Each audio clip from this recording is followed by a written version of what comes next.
ان میں ایمان کشمیری ہیں, شوکت نواز میر ہیں, عمر نذیر ہیں اور مہران خواجہ ہیں. ان 4 لوگوں کی جان خطرے میں ہے. کشمیریوں کو دیکھنا پڑے گا کہ ان کے یہ بیٹے ان کے لیے آواز اٹھا رہے تھے. نہ انہوں نے MNA بننا ہے, نہ کوئی انہوں نے منسٹریاں لینی ہیں, نہ ان بیچاروں نے کوئی بہت بڑے بڑے کاروبار کرنے ہیں, نہ ان میں سے کوئی وزیر اعظم کا امیدوار ہے, نہ ان میں کوئی صدر کا امیدوار ہے. یہ بیچارے دکاندار ٹائپ لوگ ہیں. کسی کی بیکری ہے, کسی کی کتابوں کی دکان ہے, کوئی چھوٹا موٹا اور کاروبار کرتا ہے. یہ تو کشمیریوں کے حقوق کے لیے کھڑے ہوئے تھے. اب کشمیریوں کو دیکھنا ہے کہ وہ اپنے ان بچوں کی حفاظت کیسے کرتے ہیں. بہرحال کشمیری بڑی تعداد میں کھڑے ہیں, بار بار وہ احتجاج بھی کرتے ہیں. اوورسیز کشمیری بھی بہت بڑے پیمانے پر احتجاج کرتے ہیں. پاکستان تحریک انصاف کو وہاں پہ بلے کا نشان ملا, ہائی کورٹ سے ملا, لیکن تحریک انصاف کے لوگ اس کو شک کی نظر سے بھی دیکھ رہے ہیں. وہ یہ کہہ رہے ہیں کہ پاکستان تحریک انصاف کو بلے کا نشان دینے کا مطلب یہ ہے کہ ایک سب سے فیورٹ پولیٹیکل پارٹی کو فوری طور پہ الیکشن میں متحرک کر دیا جائے تاکہ لوگوں کی توجہ ہٹ جائے احتجاج سے اور لوگ الیکشن کی طرف توجہ دیں کہ جناب الیکشن میں ان مسائل کا حل ہے. اور لوگ یہ بھی جانتے ہیں اور اس کے اوپر بار بار تبصرہ کر رہے ہیں کہ PTI کو این ٹائم پہ دھوکہ ملے گا. این ٹائم پہ پاکستان تحریک انصاف کو دھوکہ کر کے اس کھیل سے یا تو باہر کر دیا جائے گا یا پھر پاکستان تحریک انصاف کو کسی صورت بھی حکومت نہیں بنانے دی جائے گی. اور یہ 12 نشستیں جو ہیں ان کے اوپر تو اپنے بندے لے کر آنے ہیں. 12 کے 12 بندے ملٹری اسٹیبلشمنٹ اپنے لے کر آئے گی اور چند بندے انہیں آزاد کشمیر سے چاہیے ہوں گے جن کو وہ جتوا لیں گے. 2-4 وہ آزاد جتوا لیں گے اور ایک متنجن سا بنا کے یا ان آزاد جیتنے والوں کو وہ IPP میں یا کسی بھی جماعت میں شامل کروا کے بڑے آرام سے اسٹیبلشمنٹ آزاد کشمیر میں اپنی حکومت بنانے کی کوشش کرے گی. تو یہ ایک ٹریپ سمجھا جا رہا ہے اور لوگ اس کے اوپر بات بھی کر رہے ہیں کہ اس ٹریپ میں نہیں آنا چاہیے. اب ہونا کیا چاہیے؟ دیکھیں, آئیڈیل سچویشن تو یہ ہے کہ وہاں پہ فیئر اینڈ فری الیکشن ہو, ایک نئی حکومت بنے اور وہ فوری طور پہ آئین میں ترمیم کر کے ان سیٹوں کا فیصلہ کرے. لیکن اب ہوتا کیا ہے, کیونکہ فضل الرحمان صاحب بھی اب مذاکرات کے اندر پڑ گئے ہیں, محمود اچکزئی صاحب بھی پڑ گئے ہیں, کچھ لوگ جو ہیں وہ کشمیر میں پہنچے ہیں, انہوں نے مذاکرات کیے, بات چیت کی ہے کشمیری رہنماؤں سے. تو ابھی بات چیت آگے بڑھے گی تو ہمیں سمجھ آئے گی. بہرحال اوورسیز پاکستانیوں سے میری بات ہوئی, ملاقات بھی ہوئی, وہ کافی غصے میں ہے اور ان کا ایک ہی شکوہ ہے کہ یار ہم کوئی غدار ہیں, ہم کوئی ملک کے دشمن ہیں, یار ہم پاکستان سے ہم لوگ پیار کرتے ہیں. آپ ہمارے پاسپورٹ چیک کر لیں, آپ ہماری ہر چیز دیکھ لیں اٹھا کر. ہم نے پاکستان سے کبھی نفرت نہیں کی, ہم نے پاکستان سے یا پاکستان کے اداروں سے کبھی نفرت نہیں کی. ہم تو ہمیشہ ان کو پیار کرتے رہے, سلوٹ کرتے رہے. لیکن آج اگر ہم نے اپنا حق مانگ لیا ہے تو انہوں نے ہمیں غدار قرار دے دیا. یہی ہوا تھا بنگالیوں کے ساتھ, یہی ہوا تھا مہاجروں کے ساتھ, یہی ہوا بلوچوں کے ساتھ, پھر یہی ہوا قبائلیوں کے ساتھ, یہی ہوا پشتونوں کے ساتھ, اور آج یہی ہو رہا ہے کشمیریوں کے ساتھ. پنجاب میں بھی جو آواز اٹھاتا ہے اس کو غدار ڈکلیئر کر دیا جاتا ہے. یہاں پاکستان سے باہر بہت سارے لوگ بیٹھے, ان کو 100 سال کی سزائیں سنا دی پکڑ کے. وہ پاکستان میں تھے بھی نہیں, انہوں نے کوئی جرم بھی نہیں کیا, ان کو بھی سزائیں سنا دی گئی ہیں. تو پاکستان تحریک انصاف کو انتخابی نشان مل جانے کو بھی ایک دھوکے کے طور پہ دیکھا جا رہا ہے. لیکن ابھی آپ کچھ کہہ نہیں سکتے, ابھی بہت ساری چیزیں اگلے چند دنوں میں ہوں گی اور ان سے ہمیں آئیڈیا ہو جائے گا کہ صورتحال کس طرف جا رہی ہے. ایک اور ناظرین خبر ہے, عمران خان صاحب کی بہنوں سے ایک سوال پوچھوایا گیا کہ جناب دنیا بھر میں عاصم منیر کا شکریہ ادا کیا جا رہا ہے, پاکستان کا شکریہ, پاکستان کے ٹرینڈ چل رہے ہیں, تو آپ اس کے بارے میں کیا کہتی ہیں؟ تو عمران خان کی بہنوں نے کہا جی کہاں پہ ٹرینڈ چل رہے ہیں, کس چیز کا شکریہ ادا کریں؟ میں نے سارا سوشل میڈیا ٹویٹر دیکھا, ایک ٹویٹ شکریہ کی نہیں مجھے ملی. تو ان کا کس بات پہ شکریہ ادا کریں؟ اس بات پہ کریں جو انہوں نے کشمیر میں کیا ہے, اس بات کا شکریہ ادا کریں جو انہوں نے 26 نومبر کو قتل عام کیا. جو ظلم یہ عمران خان پر کر رہے ہیں ان کا کبھی کوئی شکریہ ادا نہیں کرے گا. لوگ بددعائیں دے رہے ہیں. ہم خواتین کے ساتھ یہاں اڈیالہ کے باہر ہوتا ہوا ظلم دیکھ رہے ہیں جو ہمارے ساتھ ہوتا ہے, پورے پاکستان نے دیکھا ہے. ہم اس بات پر شکریہ ادا کریں ان کا. اپنے محلے میں آپ عوام کی مار پیٹ کریں اور باہر جا کر صلح صفائی کروائیں, اس پر شکریہ کوئی نہیں کرتا. یہ عمران خان کی بہنوں نے ٹکا کر جواب دیا جب سوال ان سے پوچھا گیا. دیکھیں, قوم شکریہ تب ادا کرے گی جب قوم کو کچھ ملے گا. نمبر 1, سب سے پہلے قوم کو ان کا حق ملے کہ وہ جو فیصلہ کریں اس فیصلے کے مطابق ملک چلنا چاہیے. پہلا حق تو یہ ہے. دوسرا, جو لوگ ملک چلا رہے ہوں وہ اس نیت کے ساتھ چلائیں کہ قوم آگے بڑھے, ترقیاتی منصوبے لگیں, ترقیاتی بجٹ زیادہ ہو, لوگوں کی تنخواہوں میں اضافہ ہو, لوگوں کی آمدن بڑھے, مہنگائی کم ہو, غربت کم ہو, بے روزگاری کم ہو, باہر سے سرمایہ کاری. یہ ساری چیزیں آپ کریں گے تو لوگ آپ کا شکریہ بھی ادا کر سکتے ہیں. لیکن اس کے لیے آپ کو لیجٹمیٹ گورنمنٹ ہونا چاہیے. اگر آپ کی حکومت ہی جعلی ہے تو آپ جتنے مرضی اچھے کام کریں, جیسے حسینہ واجد تھی, اس کی جعلی حکومت تھی, وہ بہت اچھے کام کرتی تھی, لوگوں نے اٹھا کے باہر پھینک دیا. تو لوگوں کو ایک تو حکومت لوگوں کی ہونی چاہیے کہ لوگوں کی بنائی ہوئی حکومت بیٹھی ہو اور پھر وہ لوگوں کی خدمت کرے, تو پھر ایک ریلیشن بنتا ہے لوگوں میں اور گورنمنٹ کے اندر. یہاں عاصم منیر صاحب نے 2023 میں تاجروں سے ایک ملاقات کی تھی جب یہ گلف ممالک کے وزٹ وغیرہ کر رہے تھے. تو اس وقت عاصم منیر صاحب نے کچھ دعوے کیے تھے. ایک فیلڈ مارشل, عاصم منیر اس وقت نہیں تھے فیلڈ مارشل, تو انہوں نے کہا تھا 1 سال کے اندر پاکستان کی اکانومی مکمل طور پہ درست ہو جائے گی اور پاکستان ترقی کی منازل طے کر جائے گا 1 سال کے اندر, اور 1 سال بعد ایک بالکل ڈیفرنٹ پاکستان ہوگا. یہ انہوں نے تاجروں سے باتیں کرتے ہوئے عاصم منیر صاحب نے کہا تھا. انہوں نے دعویٰ کیا کہ میں عرب ممالک سے ہو کر آیا ہوں, $100 ارب میں عرب ممالک سے لے کر آ رہا ہوں, $50 ارب سعودی عرب دے گا, اور اس میں سے $25 ارب اپنے قومی خزانے میں یعنی اپنے جو ریزروز ہیں ان کے اندر رکھے جائیں گے, اور یہ سارا پیسہ سرمایہ کاری کے طور پہ آئے گا, یہ قرضہ نہیں ہوگا, یہ پیسہ پاکستان میں استعمال ہوگا.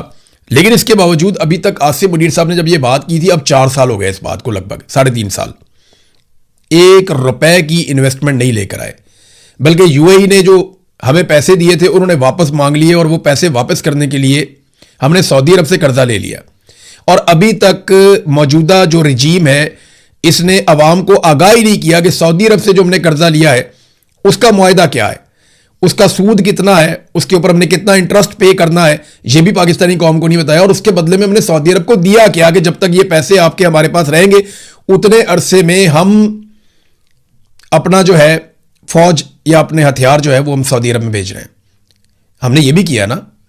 تو وہ معاہدہ کیا ہے؟ نہ دفاعی معاہدہ ہم نے دیکھا, نہ ہم نے وہ معاہدہ دیکھا جس میں پاکستان نے سعودی عرب سے قرضہ لیا ہے, وہ پیسہ لیا ہے, کس بنیاد پہ لیا ہے, کس طرح واپس کرنا ہے, اس کے اوپر کتنا سود پڑے گا, یہ ہمیں نہیں پتا, نہ ہمیں کوئی بتا رہا ہے. تو بیرونی دورے انہوں نے ریکارڈ لگا دیے, دورے کر کر کے.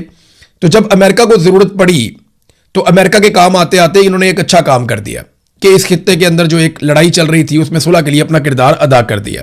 تو یہ بڑی اچھی بات ہے, لیکن اس سے عام پاکستانی کو جو ملنا چاہیے تھا وہ تو نہیں ملا. ان دوروں کے نتیجے میں انویسٹمنٹ آنی چاہیے تھی. جتنے دورے انہوں نے آذربائیجان کے کرنے تھے, یعنی بے شمار دورے, پورے خاندان نے ٹبر سارا جاتا ہے مرمڑ آذربائیجان, اور مجھے پتا یہ کیوں جاتے ہیں. تو آذربائیجان کے انہوں نے اتنے دورے کیے, وہاں سے $2 ارب آنا تھا, ابھی تک نہیں ہے. کہاں ہے $2 ارب جو انہوں نے آذربائیجان سے لے کر آنا تھا؟ میرے خیال میں اتنا پیسہ تو انہوں نے وہاں جا کے خرچ کر دینا ہے جتنا پیسہ انہوں نے آذربائیجان سے لے کر آنا تھا. ناظرین, اب تھوڑا سا انٹرنیشنل نیوز کی طرف آپ کو لے کر جاؤں گا. میرے پاس ایک بہت بڑی خبر ہے آج. انٹرنیشنل یہ چل رہا ہے کہ ایران نے فوری طور پہ جو IAEA کو معائنہ کروانا تھا وہ ابھی نہیں کروا رہے, اور ڈونلڈ ٹرمپ نے کہا مجھے بھی کوئی جلدی نہیں ہے, یہ ٹائم آئے گا تو یہ چیزیں ہو جائیں گی. لیکن میزائل پروگرام کا کوئی تذکرہ موجود نہیں ہے اس معاہدے میں. یہ ایرانی صدر پاکستان آئے ہوئے, انہوں نے یہاں پہ کہا, اور شہباز شریف نے بھی اس کی تائید کی کہ ایران کا جو میزائل پروگرام ہے اس کا کہیں پہ کوئی تذکرہ نہیں ہے. اور ایرانی جو صدر ہے انہوں نے ایک بات کی, انہوں نے کہا جی ہمارا جو میزائل پروگرام ہے نا, اس پروگرام کی وجہ سے ہمیں یہ ساری کامیابی ملی ہے. یعنی ہمارے پاس اگر میزائل نہ ہوتے جو کہ ہم اپنے دفاع کے لیے بنائے ہیں, تو اسرائیل اور امریکہ ایران کو اسی طرح تہس نہس کر دیتے جیسے انہوں نے غزہ کو تہس نہس کیا ہے. اور وہ بوڑھوں یا بچوں پر کسی پر رحم نہ کرتے, وہ انسانی حقوق کی بات کرتے ہیں. یہ ایک بہت بڑا جھوٹ ہے. اگر ہم اپنا دفاع نہ کر سکتے تو وہ یقیناً ہمارے ملک پر کوئی رحم نہ دکھاتے اور ہماری طاقت کو تباہ کر دیتے. اس لیے ہم کسی بھی صورت میں اپنی دفاعی صلاحیتوں پر کبھی کوئی مذاکرات نہیں کریں گے. تو شہباز شریف صاحب نے کہا بیلسٹک میزائل تو دنیا کے ملکوں کے پاس ہے, اگر ایران کے پاس بھی ہے تو اس سے کوئی پرابلم نہیں ہے, اور یہ معاہدے کا حصہ نہیں ہے. یہ ایران نے بڑا کیٹیگوریکلی, بڑا کلیئرلی اس نے کہہ دیا. ایک ناظرین خبر آئی ہے ایسی امریکہ سے کہ وہاں بھونچال مچا ہوا ہے اور ہرباؤں مچی ہوئی ہے کہ یہ کیا خبر ہے. مسئلہ یہ ہوا ہے کہ امریکی طیارے کا ایک پائلٹ, آپ کو یاد ہوگا, وہ گر گیا تھا ایران میں, جس کو نکالنے کے لیے بہت بڑا آپریشن امریکن نے کیا تھا. اس کا طیارہ گرا تو اس نے ایجیکٹ کیا اپنے آپ کو, اور وہ ایران کی سرزمین پہ اتر گیا. اس نے یہ بتایا کہ جب میں اپنے طیارے سے باہر نکل رہا تھا تو میں نے ایرانی ڈرونز کے ایک غول کو دیکھا جو ایک ساتھ مل کر جیلی فش کی طرح مشابت رکھتے ہوئے فارمیشن میں حرکت کرنے کا مطلب یہ کہ ہر ڈرون دوسرے ڈرون کے ساتھ کنیکٹڈ تھا. یعنی انہوں نے ہوا میں جو شکل بنائی ہوئی تھی وہ ایک موومنٹ کر رہے تھے اور وہ سینکونائز تھے ایک دوسرے کے ساتھ. ان سب ڈرونز کی جو حرکت تھی وہ ایک دوسرے کے ساتھ کنیکٹڈ تھے, ایک دوسرے کے ساتھ فارمیشن میں حرکت کر رہے تھے. فارمیشن یہ کہتے ہیں جیسے فوج چلتی ہے نا, تو انہیں پتا ہے فارمیشن کیا ہونی چاہیے. کبھی آپ نے دیکھا ہوگا اسٹیڈیم کے اندر تو لوگ بہت ساری شکلیں بناتے ہیں, یعنی نیچے پریڈ کر رہے ہوتے ہیں, اچانک سے ڈی لکھا جاتا ہے, اچانک سے ایف لکھا جاتا ہے, اچانک سے کوئی نام لکھ دیتے ہیں, کوئی پرچم بنا دیتے ہیں, کوئی پھول بنا دیتے ہیں. وہ اس طرح کے مظاہرے کرتے ہیں نا گراؤنڈ کے اندر جب آپ دیکھتے ہیں اسٹیڈیم میں. یہ اسی طرح ڈرون فارمیشن کے اندر جا رہے تھے.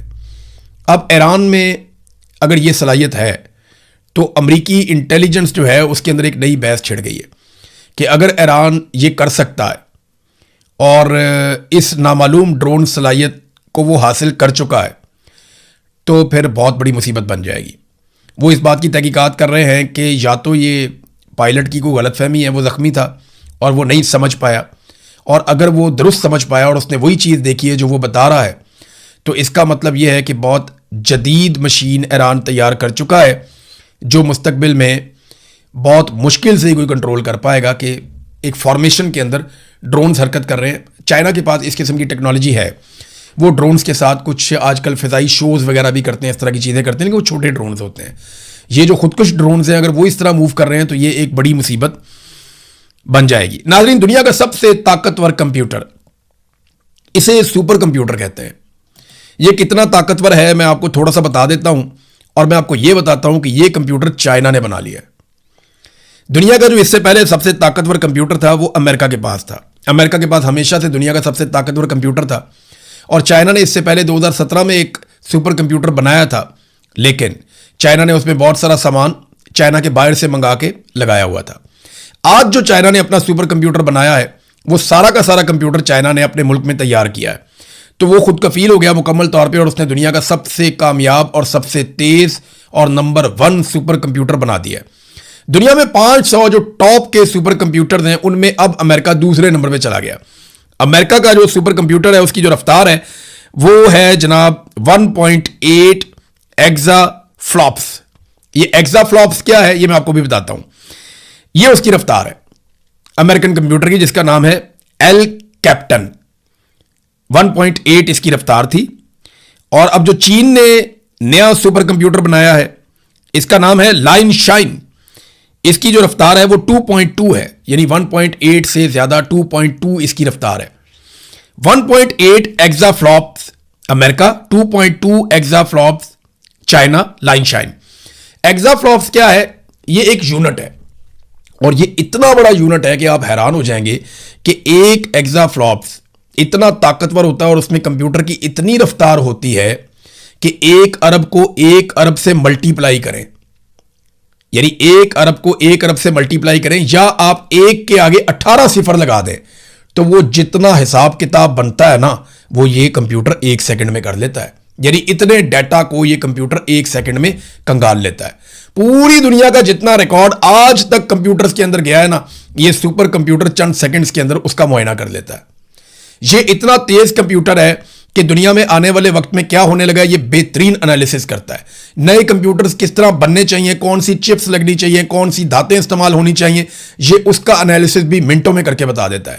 نئے آرٹیفیشل انٹیلیجنس کے ٹولز کیسے بننے چاہیے اور ان کو کس طریقے سے کام کرنا چاہیے یہ بھی بتا دیتا ہے. موسمی حالات کا کئی سالوں کا, دہائیوں کا ڈیٹا نکال کر یہ سامنے رکھ دیتا ہے کہ طوفان کب آئیں گے, زلزلے کب آئیں گے. یہ سائنسی تحقیقات کے اندر ٹاپ کلاس کام کرتا ہے. اور امریکہ نے تو اپنا جو ایٹامک سارا سسٹم ہے وہ سپر کمپیوٹر کے ساتھ جوڑا ہوا ہے. تو چائنا سپر کمپیوٹر کی دوڑ میں دنیا کا نمبر 1 ملک بن گیا. اس نے امریکہ کو پیچھے چھوڑ دیا. 1.8 ایگزا فلوپس امریکہ, جبکہ 2.2 ایگزا فلوپس چائنا. اور میں نے آپ کو بتایا کہ یہ 1 ایگزا فلوپس اتنا تیز ہے کہ 1 ارب کو 1 ارب سے ملٹی پلائی کریں تو اتنے بڑے ڈیٹا کا یہ حساب کتاب کر لیتا ہے 1 سیکنڈ کے اندر. اور یہ ایک نہیں ہے, یہ 2.2 ایگزا فلوپس ہے. اب تک کے لیے اتنے, اپنا خیال رکھیے گا, اپنے چینل کا بھی. اللہ حافظ.